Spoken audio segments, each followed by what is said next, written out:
అవని అలాగే రాజేంద్ర ప్రసాద్ కుటుంబం అయితే అందరూ అయితే గుడికొస్తారు. ఇంకా గుడికొచ్చిన తర్వాత ఇంకా పంతులు గారితో మా అమ్మాయికి పేరు మీద అభిషేకం చేపించండి, పూజలు గట్టిగా చేపించండి, తనకి రేపు నిశ్చితార్థం కాబోతుంది అని చెప్పని అనడంతో ఇంకా త్రిపురకి ఇలాగ నిశ్చితార్థం అని చెప్పి అనగానే ఇంకా అవనీకైతే చాలా సంతోషం వేస్తుంది. కానీ ఇంకా అందరు గోత్రనామాలన్నీ చెప్పిన తర్వాత అందరు కోడళ్ళు కూతుర్లువి అందరివి చెప్తారు. చెప్పిన తర్వాత అవని అక్షయ్ మాత్రం చెప్పకుండా అక్షయ్ పేరు దగ్గర ఆపేస్తుంది పార్వతి. వద్దు చెప్పొద్దు మాకు అని చెప్పనని. ఇంకా అక్షయ్ అయితే ఇంకా అక్కడ గుడిలో జరిగిన దానికి ఇంకా అవనికి ఎలా అయినా క్షమాపణలు చెప్పాలని చెప్పని ఇంకా అవని కోసమే తిరుగుతూ ఉంటే ఇంకా అక్కడికి కూడా పార్వతి అయితే వచ్చేసి తను అక్షయ్ ఏంటి ఇక్కడ రోడ్ల మీద ఇక్కడ గుళ్ళో కూడా ప్రశాంతంగా ఉండవా, గుడి చుట్టూ తిరగమన్నాను కదా, తిరగవచ్చు కదా, ఎందుకు ఇలా వేరే దారులకి వెతుక్కుంటూ తిరుగుతున్నామని చెప్పని అంటుంది. ఇంకా ఆ మాటతో కూడా అయితే అవనికి చాలా బాధేసి అక్కడి నుంచి ఇంకా అక్షయ్తో మాట్లాడకుండా అక్కడి నుంచి అయితే వెళ్ళిపోతుంది. ఇంకా అంతా నిశ్చితార్థంకి అయితే అందరూ రెడీ అయ్యి అందరూ హ్యాపీగా ఉన్న టైంలో అయితే ఇంకా రాజేంద్ర ప్రసాద్ పెళ్లి కొడుకులు వచ్చిన తర్వాత ఇంకా మీ పెద్ద కోడలు ఏది అని చెప్పని అడిగితే ఏం సమాధానం చెప్పాలి అని తడబడుతూ ఉంటాడు.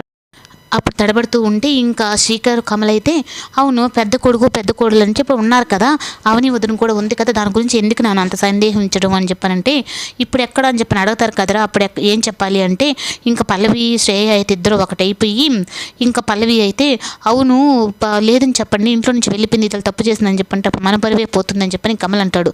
అప్పుడు ఇంకా పార్వతి అయితే ఇంకా మీ ఇద్దరు అవని గురించి అడిగినప్పుడు మీ ఇద్దరు ఏ సమాధానం చెప్పకండి మేమే చెప్పుకుంటాము అని చెప్పని అంటుంది.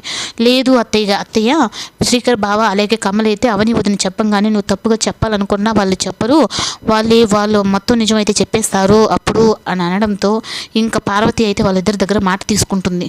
మేము అవని గురించి ఇంకా కమలు శ్రీకర్ దగ్గర అలాగే అక్షయ్ దగ్గర అయితే మీ ఇద్దరు ఒట్టేయండి అని చెప్పానంటే ఇంకా పల్లవి అయితే అత్తయ్య గారు ఒట్టి వేయాల్సింది ఎవరి మీద కాదు వాళ్ళ వదిన మీదే వేయమని చెప్పండి, అప్పుడే వాళ్ళు మాట కట్టుబడి ఉంటారని చెప్పని అంటుంది. ఇంకా శ్రీకరు అలాగే అక్షయ్ కమల్ అయితే ఇంకా బలవంతం మీద అలాగే అవని మీద వదిన మీద ఒట్టేసి ప్రమాణం చెప్తున్నాం మేమేమి చెప్పము వాళ్ళకి అంటారు. ఈ లోపల పెళ్లి కొడుకు వాళ్ళు అయితే వచ్చేస్తారు.